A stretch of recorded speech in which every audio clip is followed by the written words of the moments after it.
नमस्कार, आप देख रहे हैं 4 PM और मैं हूं आपके साथ सिमरन। दोस्तों, एक तरफ हमारे वीर जवान सरहद पे शून्य से नीचे के तापमान में सीना ताने खड़े हैं और दूसरी तरफ दिल्ली के पौष इलाके में सत्ताधारी पार्टी के दफ्तर में दुश्मन देश के साथ चाय नाश्ता चल रहा है।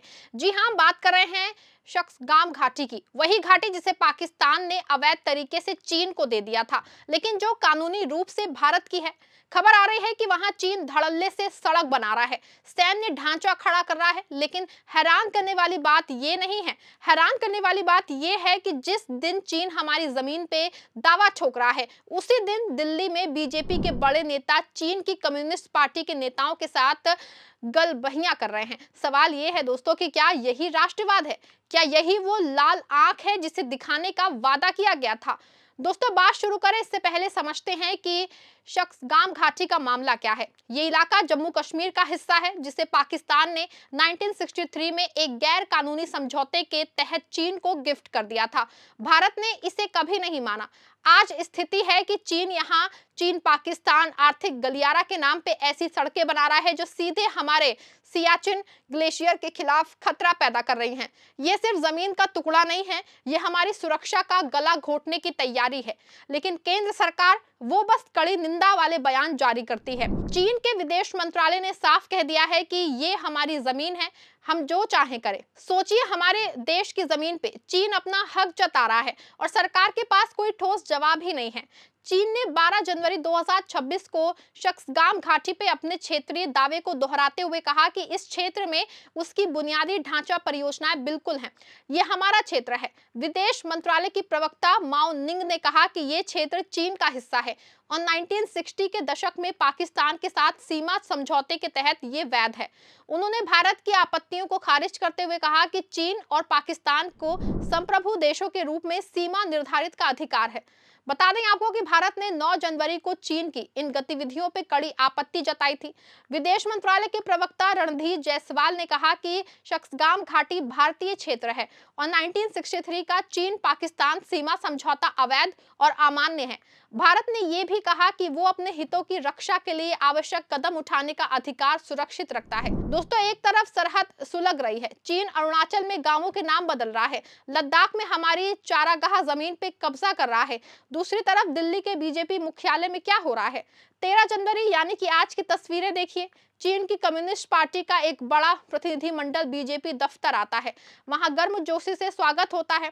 वही कम्युनिस्ट पार्टी है जिसके हाथ हमारे गलवान के शहीदों के खून से सने हैं। वही कम्युनिस्ट है जो हर अंतर्राष्ट्रीय मंच पे भारत की राह में रोड़े अटकाती है।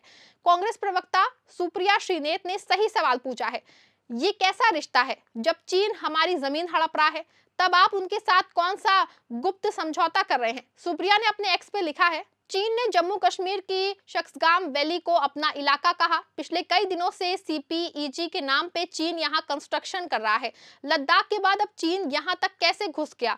चीन इतनी हिमाकत जैसे कर रहा है, उधर बीजेपी नेताओं को चीन की कम्युनिस्ट पार्टी के साथ मीटिंग हो रही है। बता दें आपको कि ये वही बीजेपी है जो दूसरों को चीन का एजेंट बताने में एक सेकंड नहीं लगाती है। आज कुछ चीनी नेताओं के साथ मेज साझा कर रही है।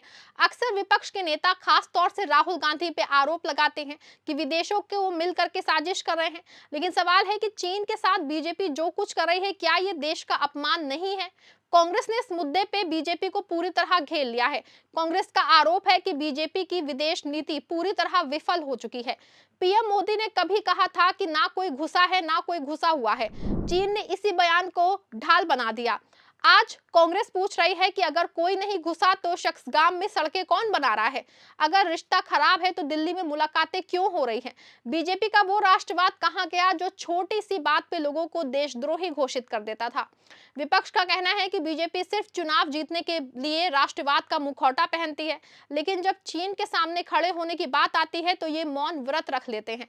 बता दें आपको कि मामला सिर्फ यहीं तक सीमित नहीं है। पहले जो बीजेपी चाइना का सबसे ज्यादा विरोध करती थी, कहती थी कि चाइना भारत के लिए सबसे बड़ा खतरा है और केंद्र सरकार उसी के साथ गलबहियां करती दिख रही है। मोदी सरकार एक बार फिर से भारत में व्यापार के रास्ते चीन के लिए खोलने जा रही है। आप भी जरा सुनिए कांग्रेस का ये बड़ा दावा। आज की ताजा खबर के मुताबिक नरेंद्र मोदी चीनी कंपनियों से वो बैन हटाने जा रहे हैं जिसके चलते चीनी कंपनी सरकारी ठेकों, सरकारी कॉन्ट्रैक्ट में भाग नहीं ले सकती थी। एक बार बैन हट गया, फिर धड़ल्ले से सरकारी ठेकों में ये घुसेंगे चीनी। अभी 8 ही महीने तो हुए हैं जब चीन ने खुलकर पाकिस्तान का समर्थन किया ऑपरेशन सिंदूर के दौरान, जो सैन्य कार्रवाई थी हमारे पहलगाम में 26 लोगों की शहादत के बदले। इसी चीन के समर्थन के चलते ऑपरेशन सिंदूर के दौरान हमारे सैनिकों की, हमारे नागरिकों की दर्दनाक मौत हुई, जिसमें छोटे छोटे बच्चे शामिल थे। इसी चीन के चलते गलवान में हमारे 20 जाबाजों की शहादत हुई थी। इसी चीन को क्लीन चिट देते हुए नरेंद्र मोदी ने बिना पलक झपकाए झूठ बोलकर कहा था कोई घुसा हुआ नहीं है। इसी चीन को आज तक नरेंद्र मोदी अप्रैल 2020 की यथावत स्थिति बरकरार रखने पर लद्दाख बॉर्डर पर नहीं मना पाए हैं। इसी चीन के साथ नरेंद्र मोदी ने जमकर व्यापार किया और व्यापार घाटा $100 बिलियन के पार करा दिया। इसी चीन की हिमायत मोदी जी करते हैं। इसी चीन के लोगों को नरेंद्र मोदी ने दोनों हाथों से वीजा बांटा और उसको इलेक्ट्रॉनिक सेक्टर में घुसकर निवेश करने दिया गया। यह बात करते थे चीन को लाल आंख दिखाने की। अरे छोड़िए, चीन का नाम तक तो ले नहीं पाते।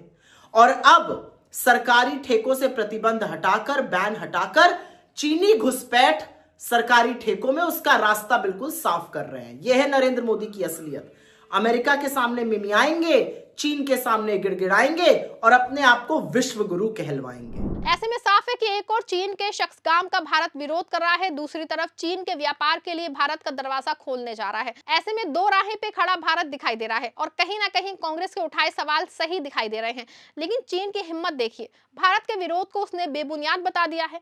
चीन कहता है कि शख्सगाम में उसका निर्माण कार्य कानून सम्मत है, यानी वो हमें चुनौती दे रहा है।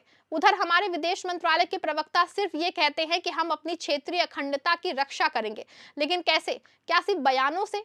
जब व्यापार की बात आती है तो चीन के साथ हमारा व्यापार घाटा लगातार बढ़ रहा है। हम चीन को पैसे दे रहे हैं और वो उसी पैसे से हमारे खिलाफ हथियार और सड़कें बना रहा है। बीजेपी सरकार ने कभी चीन को सबसे बड़ा खतरा बताया था, लेकिन आज वही सरकार चीन के सामने लाचार नजर आती है। दिल्ली में चीनी मेहमानों की खातिरदारी इस लाचारी का सबसे बड़ा सबूत है। बीजेपी हमेशा 2008 के उस समझौते का जिक्र करती है जो कांग्रेस और के बीच में हुआ था। अमित शाह और जेपी नड्डा हर रैली में इसे देश के साथ गद्दारी बताते हैं। तो साहब, अब 2026 में आप जो कर रहे हैं उसे क्या नाम दिया जाए? अगर कांग्रेस का समझौता गलत था तो आपकी ये गलबहियां क्या पुण्य है? क्या बीजेपी ये बताएगी कि बंद कमरे में चीनी नेताओं के साथ क्या खिचड़ी पक रही है? क्या भारत की जमीन का सौदा हो रहा है या फिर ये सिर्फ दिखाने के लिए राष्ट्रवाद है? साथियों, देश की सुरक्षा किसी पार्टी की जागीर नहीं है, ये 140 करोड़ भारतीयों के आत्मसम्मान का मामला है। जब शख्सगाल घाटी में चीनी बुलडोजर चल रहा हो तो दिल्ली में चीनी नेताओं को समोसे खिलाना शोभा नहीं देता है। बीजेपी को जवाब देना होगा कि उनके कथनी और करने में इतना अंतर क्यों है। क्या वो चीन का नाम लेने से भी डरते हैं? क्यों लाल आग की जगह अब लाल कालीन बिछाया जा रहा है? जनता को तय करना होगा कि क्या उन्हें ऐसा राष्ट्रवाद चाहिए जो सिर्फ भाषणों में है, या वो सुरक्षा जो हकीकत में सरहदों को महफूज रखे। आज के लिए बस इतना ही। शख्सगात घाटी और बीजेपी चीन की इस दोस्ती पे आपकी क्या राय है? कमेंट में जरूर बताइए कि सरकार चीन के मुद्दे पे सच छुपा रही है। कमेंट में अपनी राय जरूर बताइएगा। आपको क्या लगता है? इस वीडियो को लाइक करिएगा और शेयर करिएगा।